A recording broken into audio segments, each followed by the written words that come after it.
obimisaka moi mpe onokisaka mvula yoza monene yonde olongola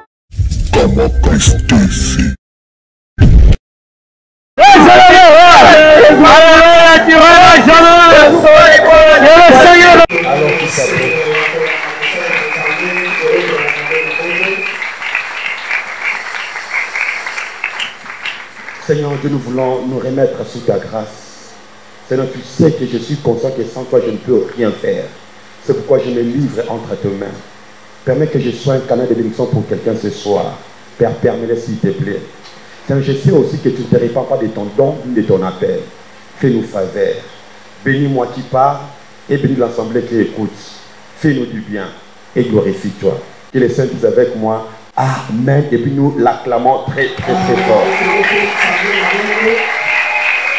Amen. Bonsoir à tous et à chacun. Est-ce qu'il y a possibilité de saluer votre voisin?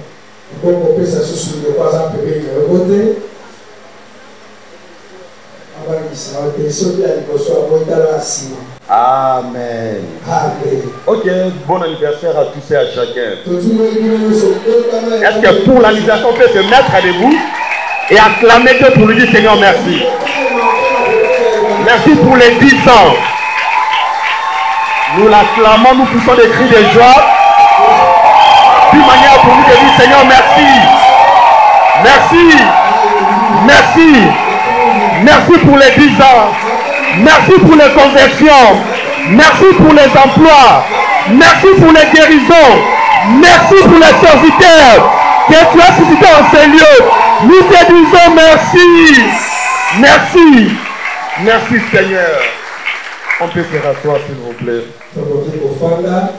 Maintenant je dis merci à mon chef. On ne peut pas cesser d'être chef, il est toujours. Merci au pasteur qui a pensé à moi. Il y a plusieurs serviteurs dans la ville. Papa Vincent, un grand merci. Amen. Amen. Combattre pour sa destinée. Lève-toi et combat pour ta destinée. Matthieu chapitre 19. Matthieu 19. Papa Ritu, que Dieu te bénisse pour ta présence. Matthieu 19 à partir de 17 à 29. Matthieu 19, 17. Et puis, Luc chapitre 22, verset 3 à 6. Luc 22, 3, 6. Je commence avec la première lecture. Pour gagner du temps,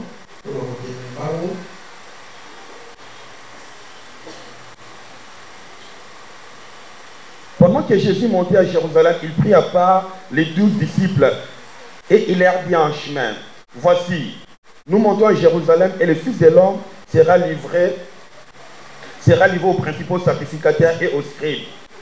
Ils les condamneront à mort et ils les livreront aux païens pour qu'ils se moquent de lui et les battent de verges et les crucifient et le troisième jour il ressuscitera. Alors la mère des fils de Zébédée s'approcha de Jésus avec les fils et se prosterna pour lui dire une demande. Alors au verset 26.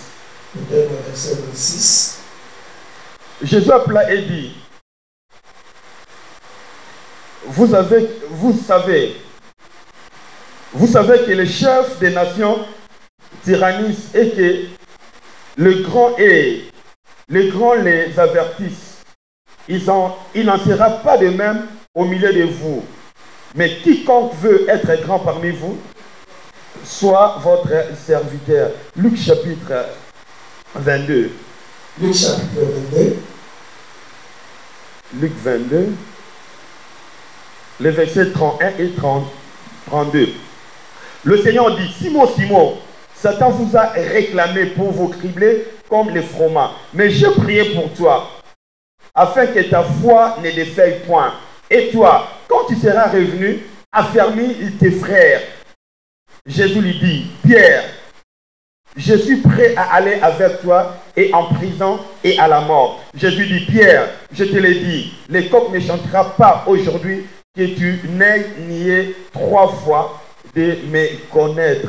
Amen. Amen. Que Dieu bénisse sa parole.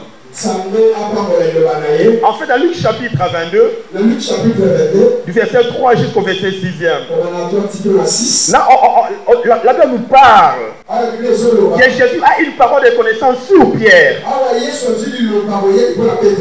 Il lui a dit, Simon, Simon, Satan vous a réclamé. La grande question à poser, pourquoi Pierre a été réclamé par Satan? Dans le passage précédent, le Seigneur Jésus avait fait de très belles promesses sur tous les 12. Il leur a dit, celui qui abandonnera son père et sa mère, sa maison et tout, il aura tout au centuple. Alléluia. Il aura tout au centuple. Et même dans les jours à venir, dans l'éternité future, Pierre devait être parmi ceux qui allaient être assis sur l'une des 12 tribus d'Israël. Et un jour, le Seigneur a posé la question, qui dites-vous que je suis? D'autres disent que je suis Jérémie. Les uns disent que je suis l'un des prophètes ressuscités. Mais vous qui êtes avec moi, qui dites-vous que je suis?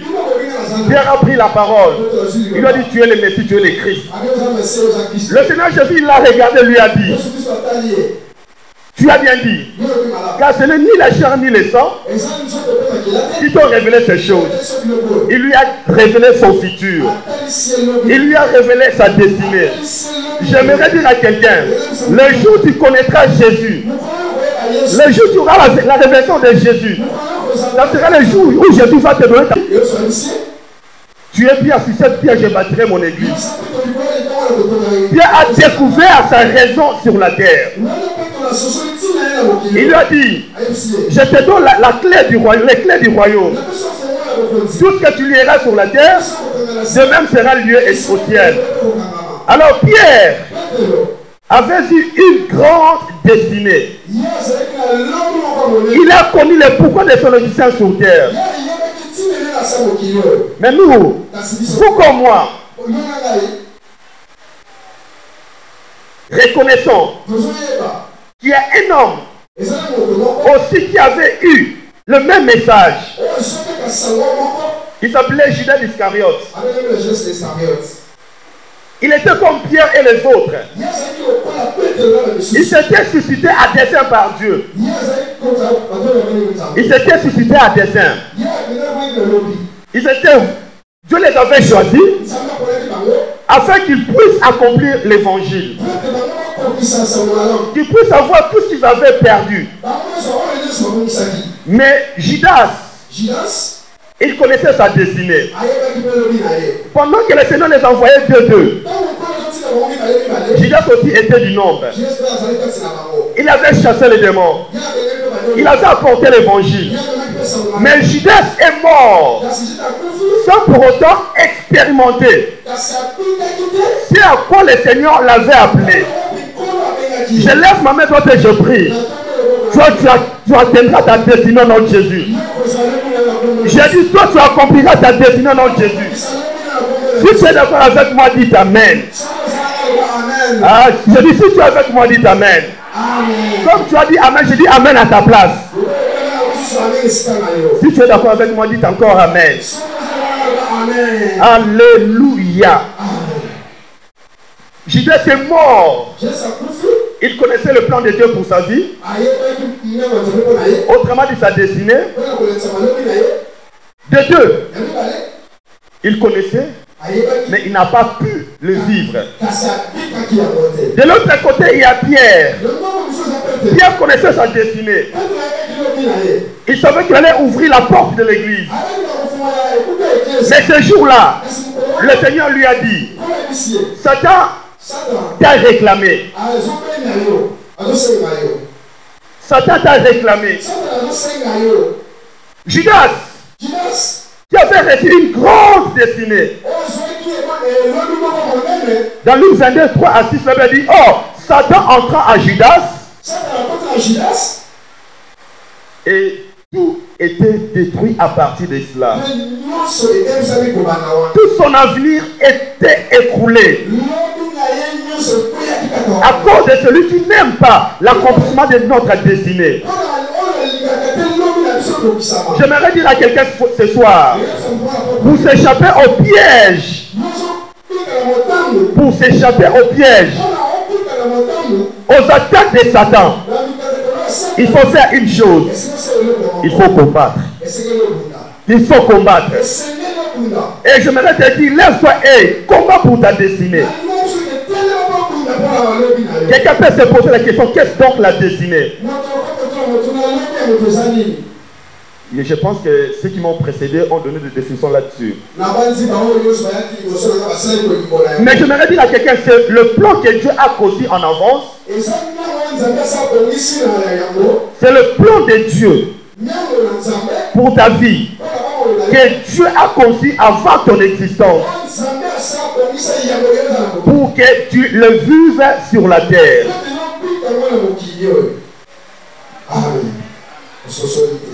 Je dis ceci, la destinée est le plan que Dieu a conçu pour ta vie avant ton existence sur la terre pour que tu le vives. Alléluia. Donc pour dire, ta destinée est plus vieille que ton présent. Je dis ceci, ta destinée est plus vieille que ton présent. J'aimerais te dire, avant que ton père puisse avoir l'idée de palatiner ta mère, permettez-moi l'expression, Dieu te connaissait. Il a dit à Jérémie, alors qu'il appelait Jérémie au ministère, il avait l'âge adolescent de 30 ans. Et il n'a pas voulu accepter la paix, il hésitait. Alors l'Éternel lui a dit, afin que je t'aie formé dans le ventre de ta mère, je lui dis, je te connaissais, afin que tu sois sorti de ses entrailles. Je t'avais consacré, je t'avais établi prophète des nations. J'aimerais te dire, avant que tu viennes habiter à Moudi, avant la fondation du monde, l'Éternel Dieu te connaissait.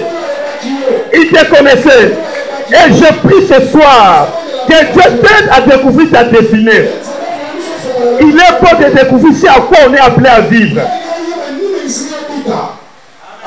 Avant que tu sois formé dans le ventre de ta mère, moi je te connaissais. Et avant que tu sors de tes entrailles, je t'avais consacré, autrement dit, je t'avais mis de côté. J'aimerais dire à quelqu'un, ton existence sur la terre est un plan conçu, planifié avant même la fondation du monde. Ce n'est pas avant que Dieu t'a largué sur la terre. Si tu es sur la terre, Dieu l'a voulu à dessein. Je dis Dieu l'a voulu à dessein. Tu n'es pas en tourisme, mais Dieu t'a largué sur la terre pour accomplir une destinée. Je dis Dieu t'a voulu sur la terre pour accomplir une destinée. Alléluia. Et puis David a dit de très belles paroles. Quand j'étais une masse informe, d'abord il a commencé à dire, mon corps n'était pas caché devant toi. Lorsque j'ai été fait dans un lieu secret, pissé dans les profondeurs de la terre, quand je n'étais qu'une masse informe, quand j'étais un fœtus, tes yeux me voyaient. Et si ton livre était tout inscrit, j'aimerais te dire, Dieu a une destinée pour ta vie. Quelle que soit ta provenance, quel que soit le niveau de ta famille, quel que soit ton rang dans la société, quel que soit ton niveau d'études, quel que soit ton niveau spirituel, Dieu m'a envoyé ce soir pour te dire que ta vie, ton existence a été planifiée par Dieu. Ah, tout celui qui découvre sa destinée, en mourant, il laisse des traces indélébiles sur la terre. Je prie au nom de Jésus que tu sois comme Abel, La Bible a dit de lui, quoique mort, ses œuvres parlent encore. Physiquement tu partiras, mais après toi, les choses que tu vas laisser sur la terre vont commencer à parler à ta place. Je le déclare au nom de Jésus, que tu marques le monde par rapport au don de la grâce que tu as déposé en toi. Je dis ceci, que Dieu te rende capable de marquer ce monde avant de le quitter. Je dis ceci, que Dieu t'aide. Je ne parle pas à ton voisin, je ne parle pas à ta voisine, mais je m'adresse à toi. Que Dieu t'aide avant de quitter la terre, de marquer ce monde. L'apôtre Paul est parti, mais parce qu'il avait découvert sa destinée. Il est mort, mais il a laissé une bénédiction sur la terre. Martin Luther King est parti, mais ses œuvres parlent encore jusqu'aujourd'hui. Lumumba est parti, mais ses œuvres parlent encore jusqu'aujourd'hui. Je prie au nom de Jésus, certes tu partiras, mais il faut que tu laisses tes traces. Il faut que tu laisses tes traces. Je suis en train de voir des gens qui vont bouleverser ce monde. Je le déclare au nom de Jésus. Toi tu ne partiras pas comme une fourmi, mais tu partiras comme un éléphant. Parce que tu pars, tu laisses tes traces. Si tu crois, dis Amen. Comme tu as dit Amen, l'onction de cette église va s'attacher à toi. Que Dieu te bénisse. Alléluia. Il a dit, quand j'étais immense forme, tes yeux me voyaient. Et sur ton livre, tout était inscrit. Il y a des choses que Dieu a prévues avant que tu viennes sur la terre. Dans Ephésiens chapitre 2, verset 10, l'apôtre Paul dit, elle a été prédestinée, appelée plutôt, pour de bonnes œuvres que Dieu a préparées d'avance. J'aimerais te dire, il y a des prédications que Dieu a préparées d'avance pour ton ministère. Il y a des formules en chimie. Ah, j'aimerais dire à quelqu'un, le temps des inventions n'est pas encore passé. Dans ton domaine, que Dieu te fasse un incontournable. Dans ton domaine, que tu marques ton temps. Dans son livre, tout était inscrit. Je crois que l'équipe de ce soir était inscrite dans le livre de Dieu avant la fondation du monde. C'est pourquoi je crois à la délivrance. Je crois au surnaturel. Je crois à la puissance du Saint-Esprit. Et je prie pendant que je prêche, que Dieu puisse parler au cœur de quelqu'un. Alléluia. Même en médecine, il y a des choses que Dieu a mises en toi. En informatique, il y a des choses, il y a des formules, choses là en toi. Alléluia. Que Dieu te bénisse. Que Dieu te bénisse. Alléluia. Judas n'a pas pu accomplir sa destinée. Pierre, à un certain moment, le Seigneur l'a révélé. Il était combattu à cause de sa destinée. Écoutez-moi, Église de Dieu. Dans le combat de la destinée, nous devons savoir qu'il est spirituel et non physique. Ce combat est un combat spirituel et non physique. L'apôtre Paul a dit dans Ephésiens 6:12, car nous n'avons pas à lutter contre la chair et le sang.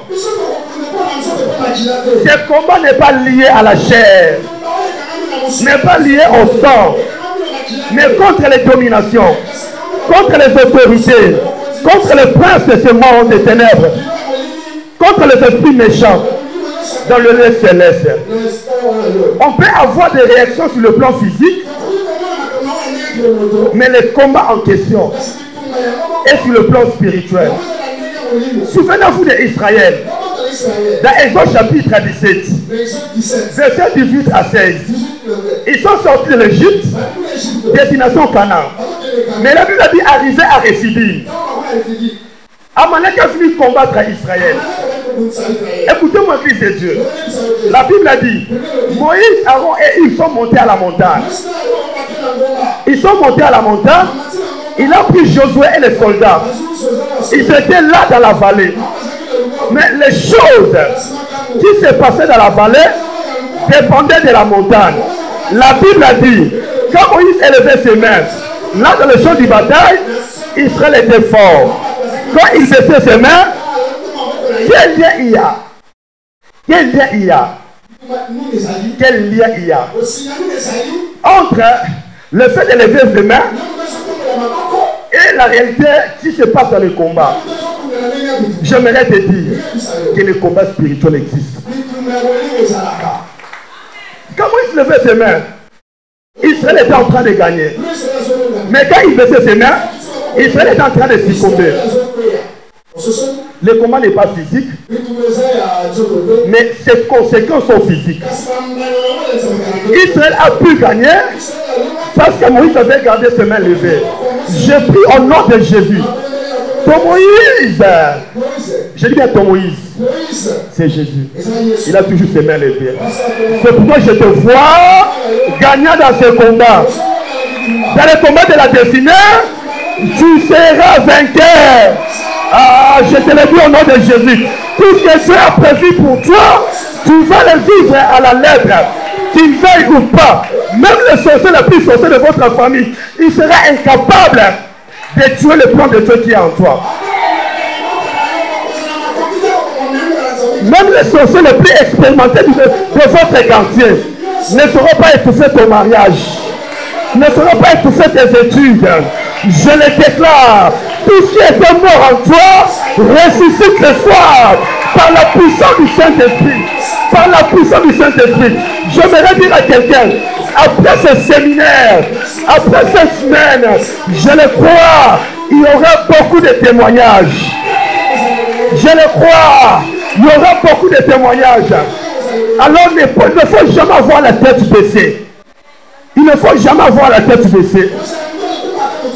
La Bible a dit, je ne sais pas si je m'adresse à qui.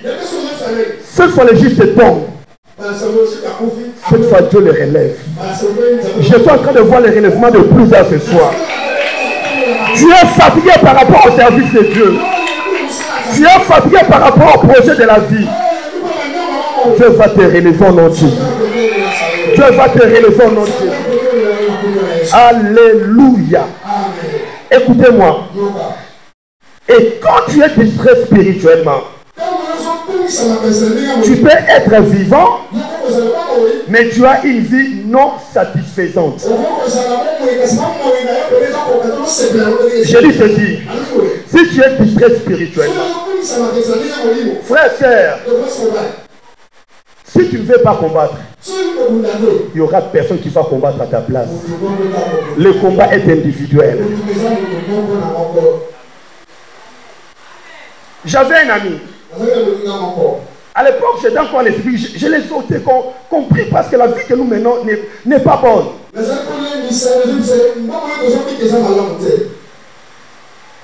Chose bizarre, quand moi j'étais en retraite, il venait dans des moments de pause, il venait me rendre visite en retraite. Il me disait, il n'y a pas de condamnation pour ceux qui sont dans Jésus. Pas de problème. Il me disait encore, le Seigneur, j'étais déjà gêné pour lui, pas de problème. Mais au jour d'aujourd'hui, quand tu vois la petite fille que Dieu m'a donnée, et celle que lui a, il y a une grande érosion. J'aimerais dire à quelqu'un que la prière paye. La prière paye. Si tu ne veux pas prier, tu vas regretter. Et tu vas regretter amèrement. Dans Genèse chapitre 47, verset 9, Jacob est en train de faire un preuve historique de sa vie à Pharaon. Preuve historique de sa vie à Pharaon. Il a dit, je lis selon la version de la Bible expliquée, dit, ma vie a passé vite. J'ai connu des années difficiles. Il était vivant, mais sa vie n'était pas joyeuse. Il était vivant, Mais sa vie n'était pas satisfaisante. Mais je prie au nom de Jésus que toutes ces années dévorées par les sorciers soient restaurées au nom de Jésus. Alléluia. Il a vécu longtemps, mais une vie difficile, une vie qui marque la satisfaction. Mais je prie pour les années qui te restent, que Dieu permette que tu puisses te réjouir, que toutes les portes qui étaient fermées s'ouvrent. Tout ce que Dieu avait prévu pour toi devienne une réalité vraie dans ta vie au nom de Jésus. Je dis tout ce que Dieu avait prévu pour toi. J'aimerais te dire que tu n'es pas venu accompagner les gens sur la terre. Si Dieu t'a voulu sur la terre, c'est pour que tu sois heureux. La Bible déclare, l'ennemi ne vient que pour égorger, détruire. L'ennemi ne vient que. Le voleur ne vient que pour détruire, égorger et voler. Mais la Bible ajoute, le Fils de l'homme. Mais moi, Jésus venu afin que le brebis ait la vie. Je prie que tu aies la vie de Jésus. La vie en abondance. Je prie au nom de Jésus. Les choses que tu manquais, que Dieu te les donne au nom de Jésus. Que Dieu te donne ton mariage. Que Dieu te donne ton emploi. Que Dieu te donne tes enfants. Que Dieu te donne des ouvertures. Que Dieu te donne de l'intelligence. Je le déclare au nom de Jésus dont je suis serviteur. Alléluia. Alors ne sois plus distrait spirituellement. Ne sois plus distrait spirituellement. Il a connu une vie difficile. Il était vivant, mais il a passé des moments de difficulté. Ceci peut me faire penser à la femme dont les deux étaient courbés. Et la Bible ajoute, il y avait un esprit mauvais qui le rendait infirme. Elle est vivante, mais elle ne pouvait pas porter des talons d'âme. Elle pouvait aller chez les kinés, mais pas de résultats escomptés. Simplement parce qu'il y avait un esprit derrière. Mais j'aimerais te dire, la Bible déclare, puisque nous lirons sur la terre, le ciel va prendre acte de cela. Ce soir, la chose qui t'empêche d'expérimenter la bénédiction de Dieu dans ta vie, nous allons les chasser. Et j'ajoute sans préavis. J'ajoute sans préavis. Trop c'est trop. Tout celui qui combat ton mariage, qui combat tes études, ce soir, il saura qui est ton Dieu. Ce soir, il saura qui est ton Dieu. Tu as été combattu. Ils ont combattu ta destinée. Je dis, comment dit le pasteur Castanou, ça suffit. Il faut que ça. Et ça va changer. Je t'annonce au nom de Jésus. Ça va changer. Plus rien ne restera comme avant dans ta vie. Je le sais, je le déclare. Plus rien ne restera comme avant dans ta vie. Ils sont combattus. Mais il est temps que le monde, que ta famille reconnaisse que toi tu es un Dieu. Reconnaisse que toi tu es un Dieu. Alléluia. Papa, c'est ça, je le sens dans mon cœur. À partir de ce soir, et même dans les jours qui viennent, même à partir de lundi, Dieu avait déjà commencé à le faire. Et je sens dire à quelqu'un, comme il a dit à Josué, aujourd'hui, je commence à t'élever. Au sein de tout Israël, je le déclare, ton élévation est en train de venir s'attacher à toi. Ton élévation, Dieu l'a écrit, Dieu l'a juré, et il est au point de l'exécuter. Aujourd'hui, je commence à t'élever. Je vois une grande gloire qui va s'attacher à tous ceux qui travaillent. Si tu ne me crois pas, tu me croiras quand tu verras les résultats. Je suis en train de voir l'élévation de plusieurs. Cela lié à ta destinée. Ce soir, Dieu va t'élever. Malgré les mécontentements de tes ennemis. Dieu va t'élever. Malgré les mécontentements de tes ennemis.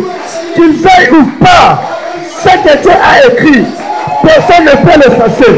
Qu'il veuille ou pas, ce que Dieu a écrit, personne ne peut l'effacer. Si Dieu a dit oui pour ton mariage, qui peut dire non? Cet homme n'existe pas. qui peut s'opposer à Jésus que je prêche. Je dis personne ne peut s'opposer à oui de Jésus dont je suis serviteur. Quand tu as dit oui, qui dira non? Il a dit oui pour ton mariage. Il a dit oui pour ton diplôme. Il a dit oui pour ta santé. Il a dit oui pour ton épanouissement. Il a dit oui pour la stabilité de la vie de ton couple. Qui dira non? Cet homme n'est pas né. Cet homme n'est pas encore né. Et ne naîtra jamais. Alléluia. Et puis je vais noter ceci. Il y a 4 temps pendant lesquels l'ennemi vient nous attaquer pour combattre notre destinée.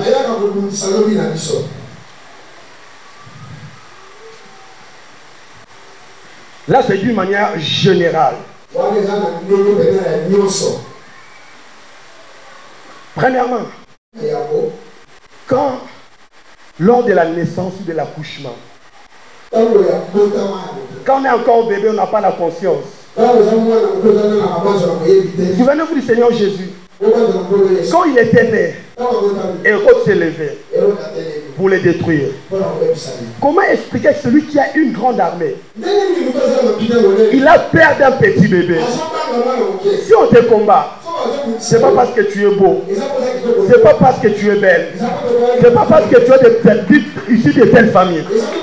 Si tu connais le combat, c'est par rapport à la chose que Dieu a déposée en toi. Grand qu'il était, roi qu'il était, mais comment expliquer? Il a peur d'un petit bébé. Il savait qu'en Jésus sommeille la royauté. L'ennemi sait qu'en toi sommeille des entreprises. Il sait qu'une fois que tu atteins ta destinée, des multitudes seront bénies. C'est pourquoi il te combat. Il sait que si toi tu te maries, toutes tes sœurs vont aussi se marier.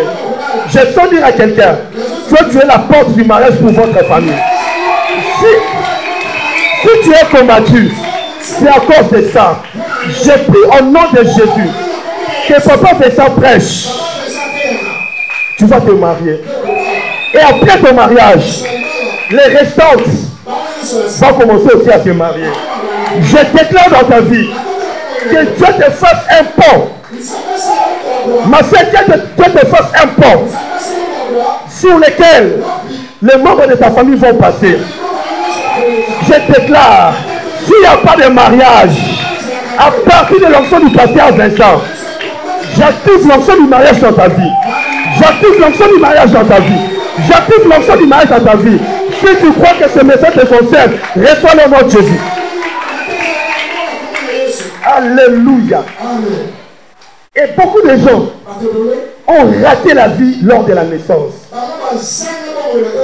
Mais s'ils n'ont pas pu t'avoir quand tu étais bébé, regarde le passé, dis-lui. Comme tu ne m'as pas eu dans ma naissance, comme évident. Alléluia. Moïse maintenant. Imaginez, si Moïse était mort, quel serait le sort de toute la nation d'Israël? Il est tout bébé, mais il y avait une loi qui a permis que tous les garçons nés soient morts. Mais le comble, c'est quoi par rapport à l'histoire de Moïse? Quand Moïse était dans le plan de Dieu, il y a eu des gens qui sont morts à la place de Moïse. De même, j'ai dit, d'autres personnes mourront à ta place. Le Seigneur a dit, je donne à ta place des nations. Toi. Et quand tu étudies, arrivé au moment de l'examen, tu vois que les autres sont en train de faire l'examen sauf toi-même. Il y a des gens qui, des fois, quand ils rêvent, ils sont dans la forêt, en train de errer, ci et là. Il n'a pas d'issue pour sortir.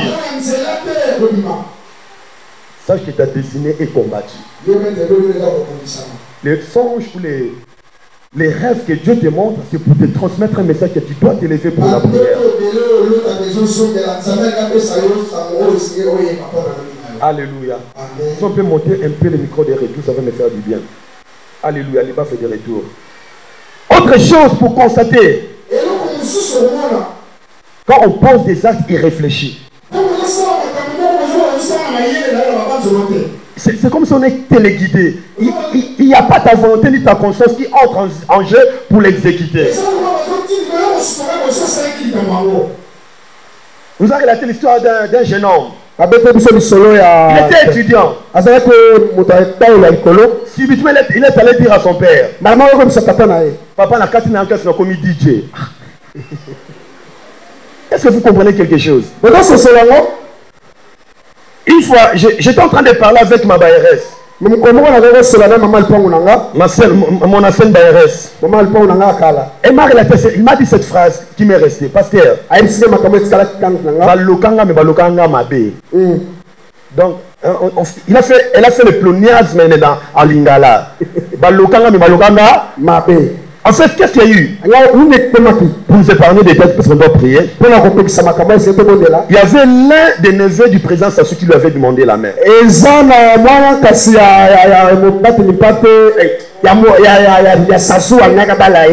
même moment, il y avait un président de la régie des eaux aussi qui lui demandait la main. Je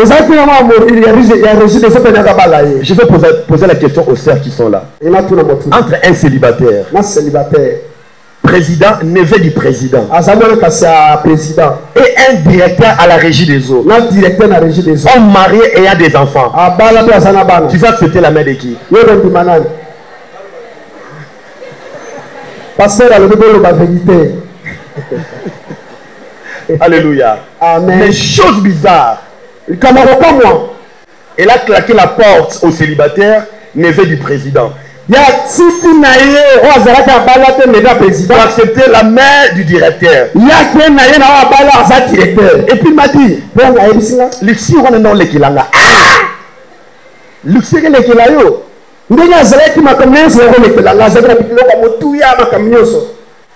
et c'est plus tard que ses yeux étaient ouverts plutôt, il a compris que c'était le système spirituel de la famille. De poser des actes irréfléchis. Alléluia. Amen. Une fois, j'ai aidé une sœur qui avait deux projets, il y avait deux demandes au même moment. Il y avait un garçon à Delvaux et puis une autre en Europe. Quand j'ai prié, je lui ai dit, moi je sens que tu dois être avec celui de Delvaux.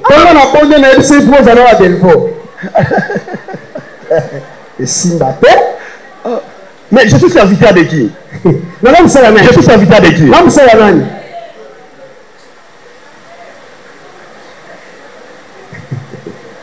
Il y a encore une autre qui est venue dernièrement dans mon bureau. Il y avait un homme qui lui a demandé la main, il habitait Dubaï. Un homme d'affaires, il a beaucoup d'argent. Il y avait un jeune médecin qui était en Mbandaka.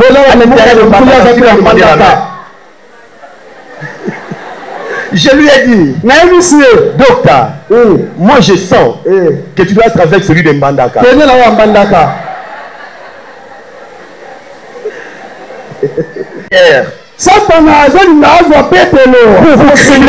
Pourquoi j'aimerais te dire, si le monde éternel te réclame, sache que tu es un avocat auprès du Père. Sache que tu es un avocat auprès du Père. Il va te défendre et puis il va t'assister. Il n'a jamais échoué dans le procès. Il n'a jamais échoué dans le procès. Le Seigneur Jésus est ton avocat. Même quand tu plais, tu pries, tu n'as plus de parole. Auprès du Père, il y a un avocat. Quelqu'un qui a une personne à ta faveur. Il va dire à son père, Père, ne lâche pas. Tu es déjà fatigué. Père, fais quelque chose. Tu es un avocat auprès du Père. Alléluia. Amen. Il te réclame. Sache que la justice de Dieu existe. Sache que la justice de Dieu existe. La Bible a dit, Thessaloniciens 1:6, car il est de la justice de Dieu de rendre l'affliction à ceux qui nous affligent. Ce soir, l'âme sera retournée à l'expéditeur. Il est de la justice de Dieu de rendre l'affliction à ceux qui nous affligent. L'apôtre Paul dira encore, mais celui qui vous trouble, quel qu'il soit, il apportera la peine. Je le déclare au nom de Jésus qui est mort à la croix. Celui qui trouble à ta destinée, il apportera la peine. Il apportera la peine. Alléluia. Amen. Et comme nous connaissons toutes ces choses, la chose à faire pour ce soir, parce que notre destinée est combattue. Il faut savoir que la croix de Golgotha, la Bible déclare, il a écrasé la tête du serpent. Le serpent, sa tête a été écrasée. Il ne peut plus faire quelque chose pour te détruire.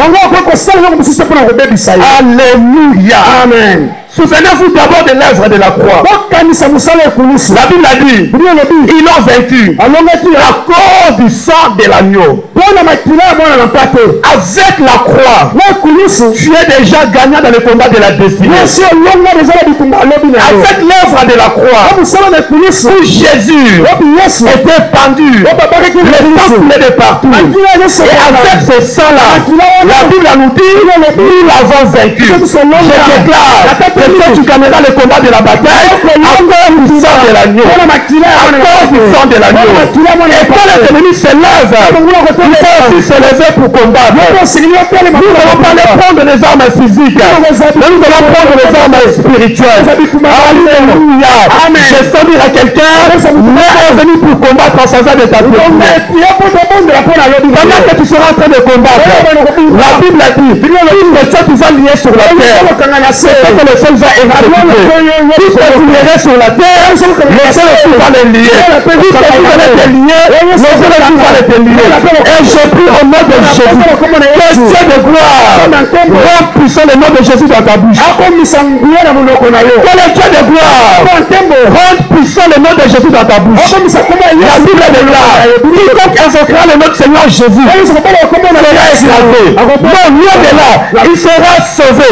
Je te dis, dans le nom de Jésus, le nom de Jésus est notre arme. Et dans le nom de Jésus, il y a le potentiel de la victoire.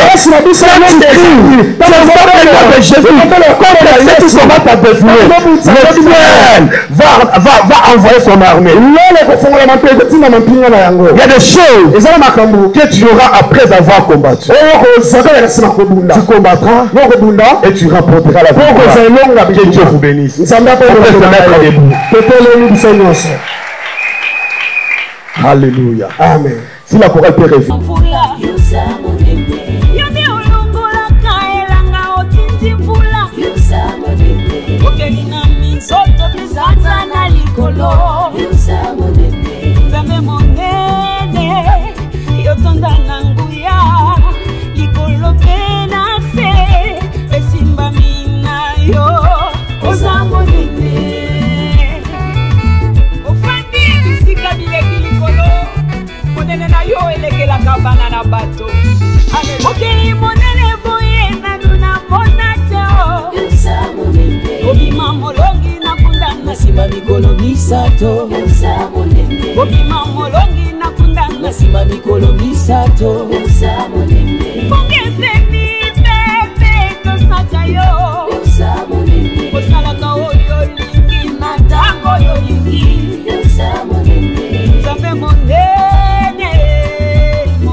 Jova Rafa opesaka kina na motema na benga Jova Shalom oza monene Nzambe nanga monene nakokanisa yo na nani lokola yo azali te akomonana te akotikala mpe kozala te kaka yo monene elongo toyembela tobimela